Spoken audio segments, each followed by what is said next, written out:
Bueno, no sé qué pasó. Admitir todo. Listo, ahí estamos todos, me parece.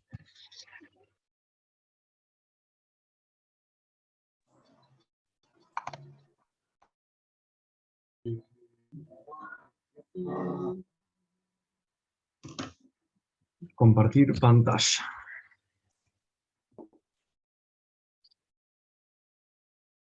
Dios, de nuevo la misma mierda. Hablando mal y pronto, disculpen.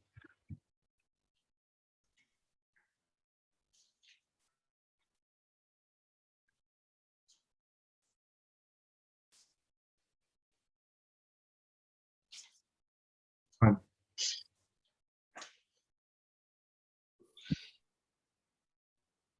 Bueno, entonces decíamos, ¿estamos? ¿Se escucha? Sí, sí. Bueno, esta noción de lo no ligado al mundo psíquico de las representaciones cobrará fundamental importancia en la teoría psicoanalítica y ya lo veremos más adelante. Esto es lo que les escribí en el PDF que les pasé. Cuando veamos los conceptos de pulsión de muerte, compulsión de repetición, lo vamos a ver la clase que viene cuando veamos más allá del principio de placer, lo no ligado como pulsión de muerte, que va después a ser homologado por Lacan al concepto de goce, también vinculado al registro de lo real. En fin, lo que le está ocurriendo a ese sujeto que está vivenciando un panic attack, por ejemplo, o que está muy angustiado, es algo muy vinculado al orden de la muerte. Y con Lacan veremos que en el psiquismo humano no hay significante que la represente.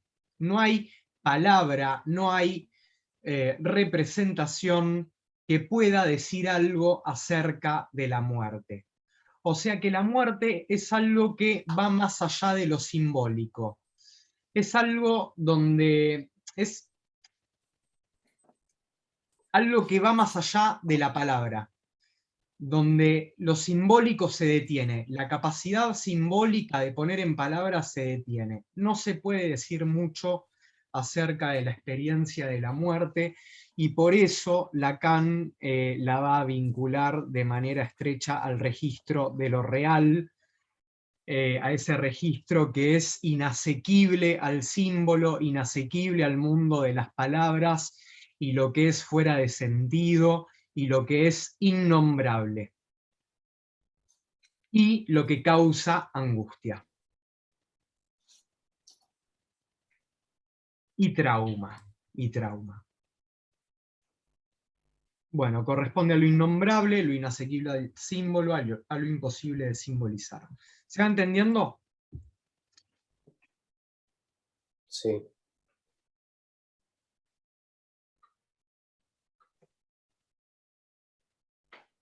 Volviendo, entonces, la angustia inhabilita al sujeto al habla, a esa capacidad simbólica de poner en palabras, corresponde a una detención o a un cortocircuito en la corriente de la palabra, en la corriente del decir. Por ello, Freud deja por fuera del dispositivo analítico a estos cuadros de angustia o neurosis llamadas actuales. Actuales porque no remiten al pasado del sujeto. Les atribuye una causa actual, es decir, supone que se debe a ciertos desórdenes o déficits de la vida sexual actual del paciente. Por ejemplo, el coito interrumpido. El coito interrumpido, por ejemplo, deja una tensión sexual somática que no se puede descargar mediante vías normales y entonces se transpone en el cuerpo en la forma de angustia. Entonces Freud deja caer a estos pacientes y los deriva a otro tipo de prácticas o les aconseja que incrementen su actividad sexual. También les prescribía, como ya les dije, el acto de la masturbación y el coito llegado a su fin, digamos, acabar, por ejemplo. Bueno, ¿se entendió ahí la diferencia radical entre neurosis de defensa y neurosis actuales? Sí. Las neurosis de defensa pueden ser curables y analizables. Las neurosis actuales no van a poder ser influenciables por la cura analítica, según Freud.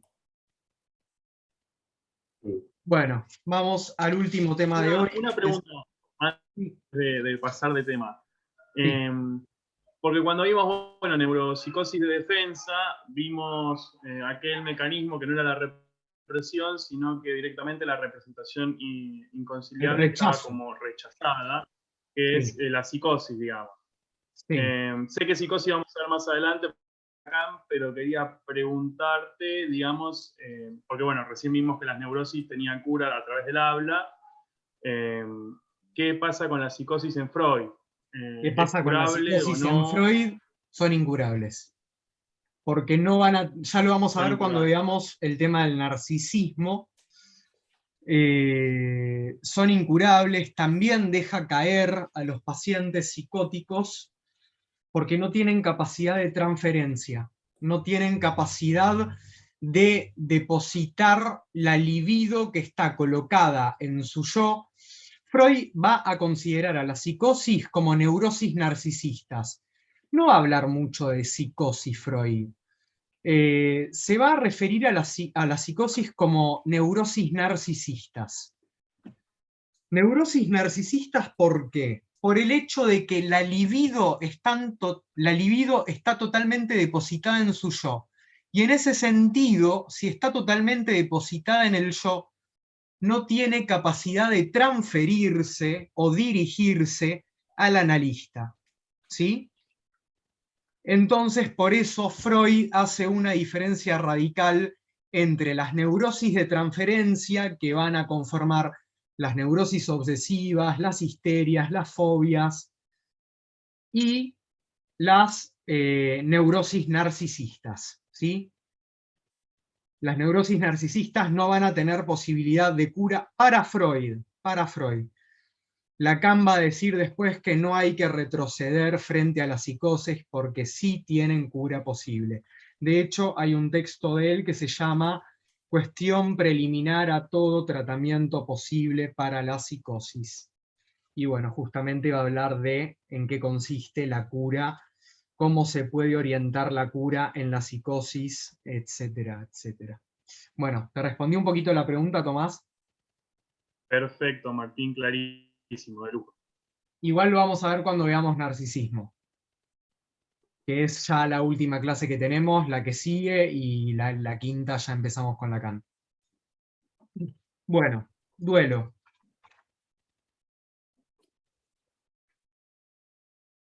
Duelo, tenemos una definición que es la reacción, es una reacción normal, no patológica, frente a la pérdida de una persona amada o de una abstracción que haga de sus veces, como la patria, la libertad, un ideal, etc. Bueno, en los tiempos de Freud, la patria, la libertad, qué sé yo, por ejemplo, si eran sujetos que eran desterrados a otro lugar que no sea su lugar nativo, era un duelo bastante importante que tenían que elaborar, ¿no? El destierro, justamente. Un ideal, por ejemplo, bueno, por abstracción entendemos que no necesariamente se duela por la pérdida de una persona de carne y hueso, sino que también se puede estar dolido ante la pérdida de un ideal, como por ejemplo la pérdida de un trabajo. ¿Qué sé yo? Me pasa, doy el ejemplo de un paciente que tiene un accidente, a raíz de ese accidente, no sé, no necesariamente un accidente, se queda ciego por esta enfermedad, ¿cómo se llama? Esta enfermedad orgánica, diabetes, se queda ciego. Entonces, de repente, de un día para el otro, ya no puede ejercer más su trabajo, pierde el trabajo. En ese sentido, el trabajo es un ideal, ¿sí?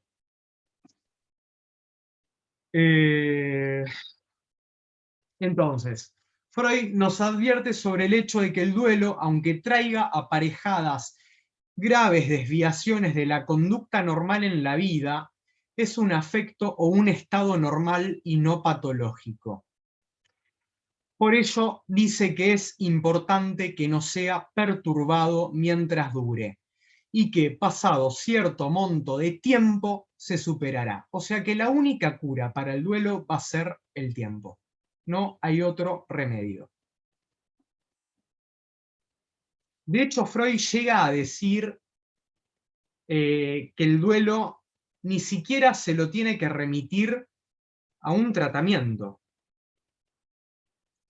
Y cualquier persona que está cursando por una situación de duelo, tranquilamente puede ir a una consulta con un analista o con un psicólogo para transitar de manera más amena lo que le está ocurriendo, ¿no? Pero bueno, para Freud la concepción era distinta. En fin. Esas consecuencias graves o desviaciones de la conducta normal en la vida que trae aparejadas un duelo son la cancelación del interés por el mundo exterior, la pérdida temporal de la capacidad de amar, la inhibición en la productividad, la pérdida de la capacidad de escoger algún nuevo objeto reemplazante del llorado, dice Freud. O sea, esto sería la idea de sacar un clavo con otro clavo. Es un poquito difícil para una persona que está duelando. Y de hecho no es recomendable. Incapacidad para cualquier trabajo productivo que no tenga relación con la memoria del objeto muerto o perdido. No necesariamente tiene que estar muerto. Un empobrecimiento yoico que expresa una entrega incondicional al duelo y que no deja energía libidinal disponible para otros propósitos e intereses. ¿Se entiende? ¿Se va entendiendo por acá? Perfecto. Estas son las consecuencias o desviaciones de la conducta normal que trae aparejada un duelo.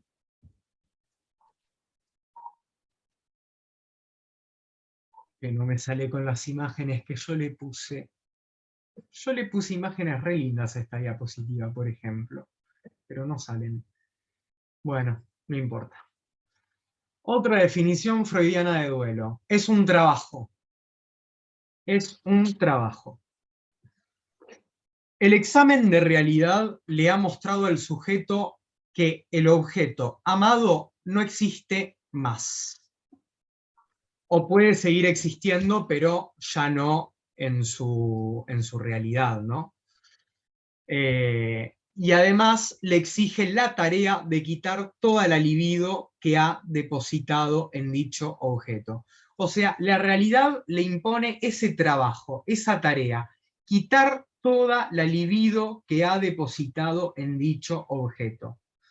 Sin embargo, sabemos que a dicha exigencia impartida desde la realidad, desde el examen de realidad, o desde el principio de realidad, se le opone una resistencia. Las personas no abandonan fácilmente la libido que han depositado en su objeto de amor, ni aun cuando se asoma un sustituto, dice Freud.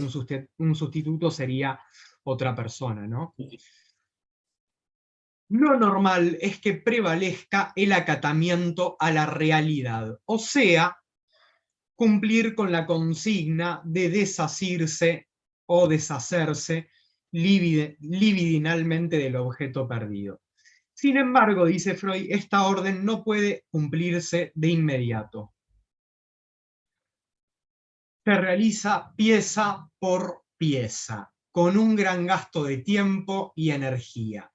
Entre tanto, la existencia del objeto permanece en lo psíquico, por ejemplo, en el acto del recuerdo y extrañando, por ejemplo.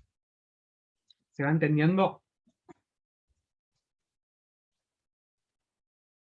Entonces, el trabajo del duelo absorbe al yo y consiste en una operación lenta y, valga la redundancia, dolorosa.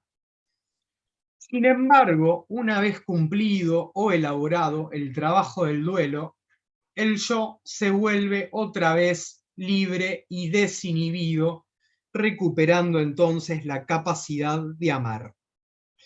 Podrá de nuevo investir libidinalmente, o sea, colocar su libido en las actividades que solía realizar con frecuencia, objetos y personas del mundo exterior, y la productividad también. Melancolía. Por oposición al duelo, va a ser un estado patológico, psicopatológico, no va a ser un estado normal. Pero, al igual que el duelo, dice Freud, también es la reacción que se tiene, que el sujeto tiene, ante la pérdida de un objeto amado o libidinizado. Sin embargo, bueno, dice Freud, establece una diferencia tajante en relación al duelo, que es un estado o afecto normal, porque considera que es un cuadro psicopatológico. Con precisión, se trata de un cuadro psicótico de la personalidad, en el que a veces, en casos bastante agudos, el sujeto puede llegar hasta padecer síntomas alucinatorios. A ello refiere Freud cuando dice que el melancólico retiene al objeto por vía de una psicosis alucinatoria y que la sombra del objeto ha caído sobre el yo. Se trata de un sujeto ensombrecido por el objeto perdido que eventualmente, este objeto perdido, puede retornarle en modo de visiones o alucinaciones visuales. ¿Se entiende esta idea de que retiene al objeto por vía de una psicosis alucinatoria? Porque el objeto le va a retornar al modo de una alucinación visual. En casos muy agudos. Es como la aparición de un fantasma, podríamos decir, ¿no? El objeto amado ahí se le aparece, ¡pumba!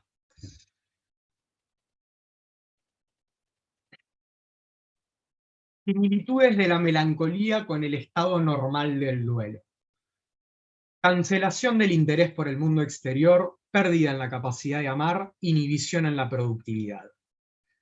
En todo esto, la melancolía va a compartir con el duelo.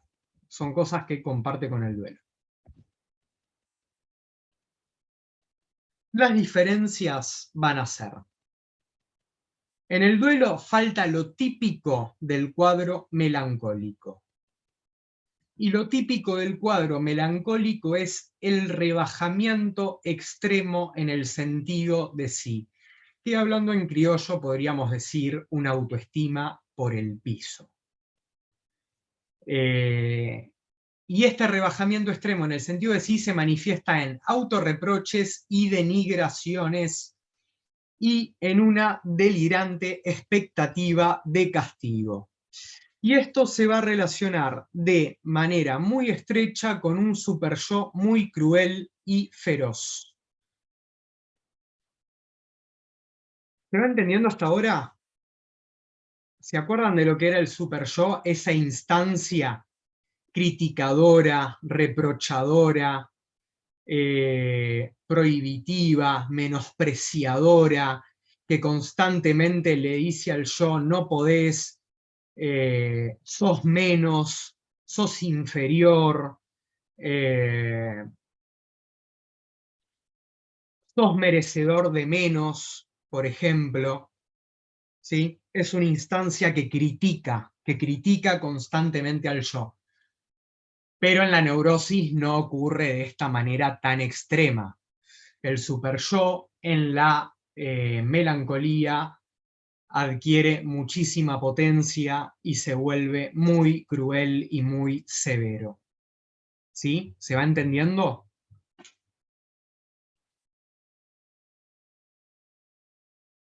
Dice Freud, la pérdida del objeto es sustraída de la conciencia. En el duelo, el sujeto sabe perfectamente qué fue lo que se perdió.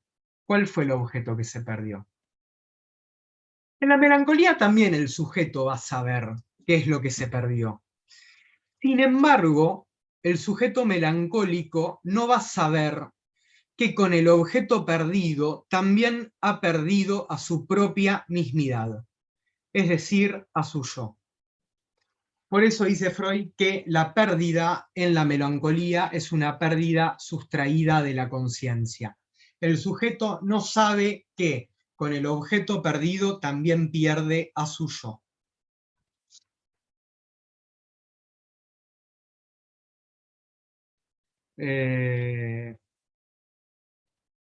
No sabe que lo que ha perdido en el objeto que desapareció es su yo.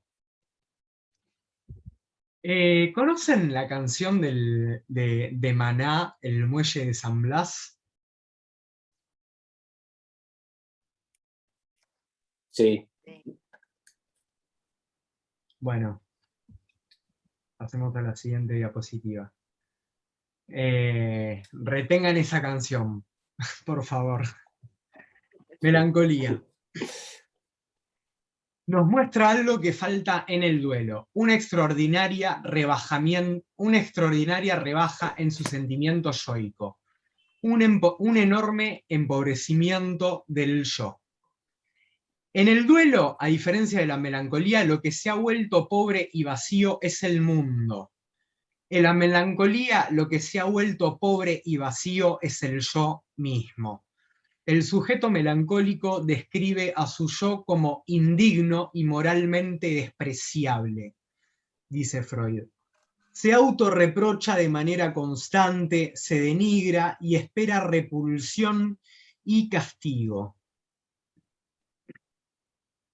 Bueno, esto venía en consonancia con lo que decíamos que en la melancolía hay una relación muy estrecha con un superyo muy cruel y muy feroz. Se humilla ante el otro y compadece a sus vínculos cercanos por tener una relación con una persona tan indigna, dice Freud. Aferramiento al pasado. Nada puede ser mejor que aquel tiempo. Prevalece un delirio de insignificancia. No significo nada. Y esto tiene que ver con lo que veníamos diciendo. Un yo vacío, un yo totalmente empobrecido, que no significa nada. Por eso, prevalece un delirio de insignificancia, insomnio, repulsa a la ingesta de alimentos y un desfallecimiento extremo de la pulsión que compele a todos los seres vivos a aferrarse a la vida. O sea, hay un aplastamiento extraordinario de la pulsión de vida o de autoconservación. ¿Se va entendiendo? Eso no pasa en el duelo, esto pasa en la melancolía. Y esto va a tener que ver con el mecanismo de identificación que se produce en la melancolía. El melancólico se identifica de una manera muy extrema con el objeto perdido. Y entonces, ¿qué pasa? Si se identifica con el objeto perdido, ¿qué destino va a sufrir? Se pierde él mismo. Se pierde él mismo. Es decir, sufre el mismo destino que el objeto, la pérdida. Se identifica con el objeto en su función de resto y de desecho. Se deja estar, se deja perder, al igual que el objeto. Bueno, acá agregué un poquito y una noción que es lacaniana, que es la del pasaje al acto. Y el pasaje al acto en la melancolía es muy frecuente y es el suicidio melancólico. Se arroja por la ventana, se tira, como una bolsa de papas, se deja caer como el objeto, como un resto, como un desecho. ¿Sí? ¿Se va entendiendo? Por ello, dice Freud que en la melancolía la sombra del objeto ha caído sobre el yo. La sombra del objeto perdido ha caído sobre el yo. Pero vamos a tener el polo opuesto. Andamos bien de tiempo, sí. Vamos a tener el polo opuesto a la posición melancólica. La posición melancólica es desde ya una posición que resulta muy difícil de conmover, porque el sujeto está muy aferrado al objeto perdido. Y si se logra conmover, esto va a ser posible porque el sujeto va a terminar acudiendo a un tipo específico de defensas, que son las defensas maníacas. O sea, es el polo opuesto a la melancolía, la manía. ¿Sí? Tenemos, entonces, el DSM, que es el, ¿cómo se llama? El manual diagnóstico y estadístico de enfermedades mentales, llama a este cuadro de melancolía como trastorno, ¿cómo se llama? No me estaría pudiendo acordar el nombre.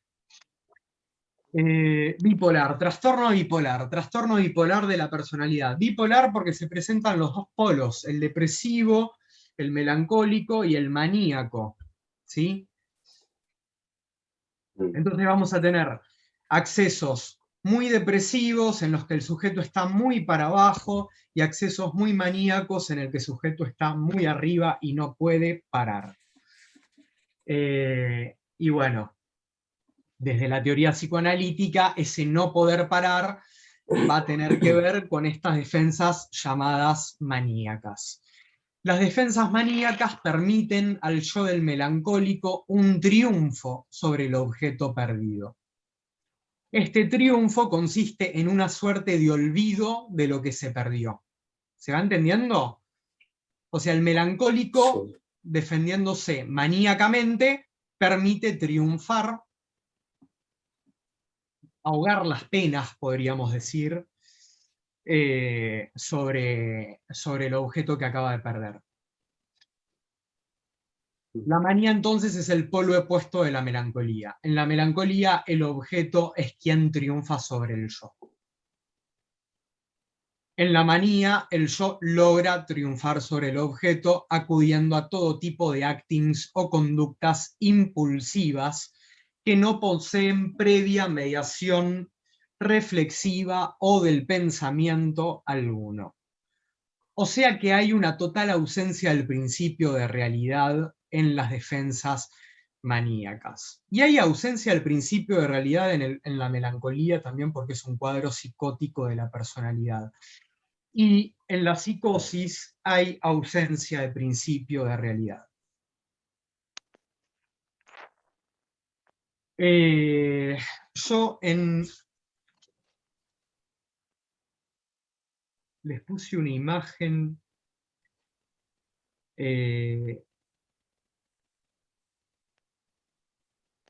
Tengo una pregunta, sí, te escucho muy bajito.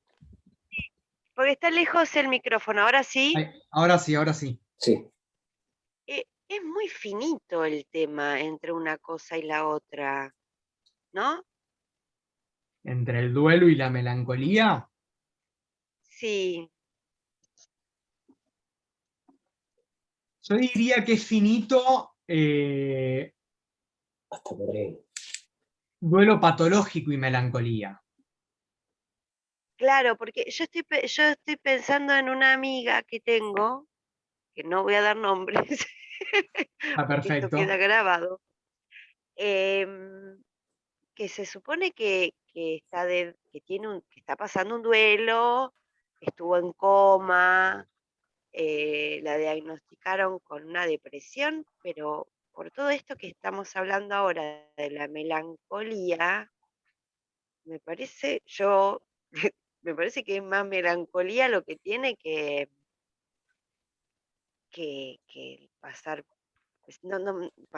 pasando por un duelo. No sé, me parece como que, no sé. Pero ¿por qué? Que vos, o sea, ¿qué observas en ella para decir que se Porque trata de una melancolía? por, por momentos ella está, esto de la bipolaridad, que está muy, muy abajo y o sea, no sirve para nada. O sea, y qué pobres mis hijos, la madre que tienen, y ustedes ustedes que son mis amigas y me tienen que aguantar, y qué pobre lo voy a cansar a mi novio, y no sé qué, y no sé cuánto. Y después se pone a hacer 2 millones de cosas y funciona, pero además ha tenido como actitudes, le cambiaron la medicación y ha tenido, tomaba escitalopram y se lo cambiaron y Sertralina. sí, y entre una medicación y la otra eh, empezó a tomar clonazepam, pero mucho. Mm. Según ella, la cantidad estaba bien, no le iba a provocar nada grave. Pero lo que yo le decía es, no era, o sea, la preocupación mía y de mi otra amiga, que somos la que la acompañamos, era la actitud frente a la medicación, no la cantidad, La, que no es lo acti- mismo. la Claro, actitud, o sea, no sé cómo se dice, ella tomaba un clona, no se le pasaba, a las 2 horas se clavaba otro, eh, bueno, y, igual y no sé, hay un hecho, a ver, digamos, las benzodiazepinas, eh, el clonazepam pertenece a un grupo de psicofármacos que son las benzodiazepinas. Tienen la peculiaridad de generar adicción química, neuroquímica. Eh, entonces, sí, es muy normal que se vuelva un poco dependiente del clonazepam. De hecho, todas las personas que conozco que toman clonazepam, me incluyo, se los cuento, tomo clonazepam, se llega a generar cierta dependencia con el clonazepam. No así con otros fármacos, por ejemplo los antidepresivos, escitalopram o sertralina, que no generan ese grado de dependencia, pero las benzodiazepinas sí, el clonazepam sí. De todas maneras, en un duelo también puede pasar que el sujeto quiera olvidar un poco, ¿no? Que perdió, que se separó, por ejemplo, de una pareja. Entonces sale de joda. Y no está mal que lo haga, no está mal. Eh, el tema es que no lo haga constantemente y que se evite constantemente habilitarse a sentir el dolor. ¿Se entiende? sí, sí, Está bien que se permita ciertos momentos de distensión o relajamiento o entretenimiento y de despeje o de joda, pero que no se le vuelva un hábito porque eso sí ya consistiría en esto que estamos hablando, en una defensa maníaca, en evadir constantemente la realidad de la pérdida, lo real de la pérdida, diría Lacan. Lo real del agujero que la pérdida deja en el ser hablante, diría Lacan. Pero bueno, en fin.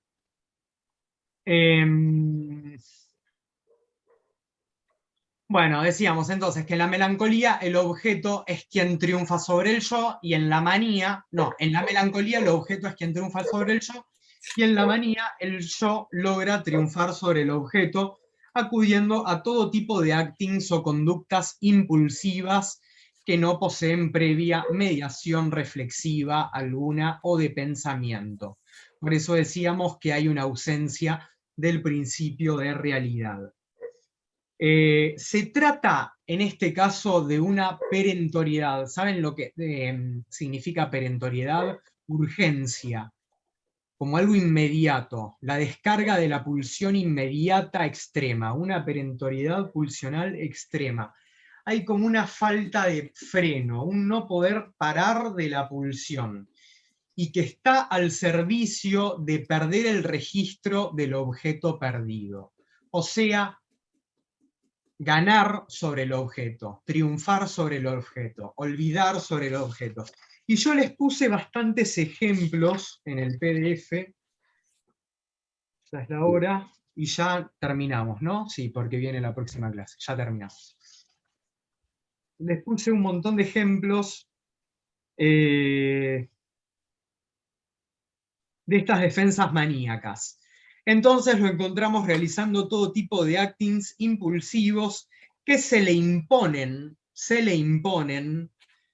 sin mediación de pensamiento o reflexión previa alguna. Por ejemplo, se pone a ordenar y a limpiar de manera compulsiva la casa durante horas y horas. No para. Sale de gira varias noches seguidas, se emborracha, se gasta todo el dinero que tiene, toma decisiones muy arriesgadas que ponen en riesgo su vida, tales como ingerir sustancias nocivas de manera descontrolada, realiza muchísima actividad física al punto de descomponerse, sale a correr sin rumbo, acude con elevada frecuencia a encuentros sexuales con personas desconocidas, juega compulsivamente, etcétera, etcétera, etcétera. La manía, entonces, es el polo opuesto de la melancolía y se pone de manifiesto en el sujeto en ese no poder parar o metonimia infinita de la pulsión, diría Lacan. Es la lectura que Lacan hace de la manía. En la manía observamos que el sujeto está librado a la infinita y lúdica metonimia de la cadena significante. Metonimia significa desplazamiento. ¿Se acuerdan? Bueno, desplazamiento. No, en ese no poder parar, desplazarse. Desplazarse, desplazarse, desplazarse, desplazarse. No poder parar. También se observa en el sujeto maníaco una fuga de ideas. Entonces, o una verborragia. Está hablando y no puede parar de hablar, y no para de hablar, y de una cosa pasa a la otra, y entonces se olvida de lo que estaba diciendo, y dice, ¿qué estaba diciendo? Y de repente pasa a decir otra cosa, y pierde el hilo de discurso. Es un síntoma maníaco, la fuga de ideas o la verborragia, ¿sí? Ese no poder parar de hablar y perder el hilo del discurso. Eso es la metonimia, el desplazamiento. No poder parar. Por ejemplo, la palabra. Se desplaza de una palabra a otra, de una idea a otra. Esa es la metonimia. Y es infinito, porque no puede parar, no hay freno.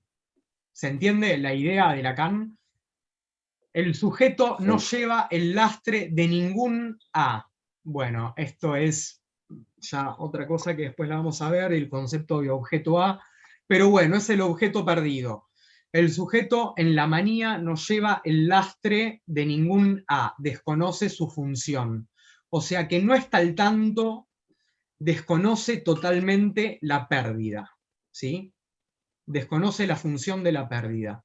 Y entonces se pone a ahogar las pérdidas y acude a esta serie de actings y conductas impulsivas que no tienen freno. Hasta acá llegamos. Para la próxima queda más allá del principio de placer y narcisismo. Bueno, ¿qué les pareció?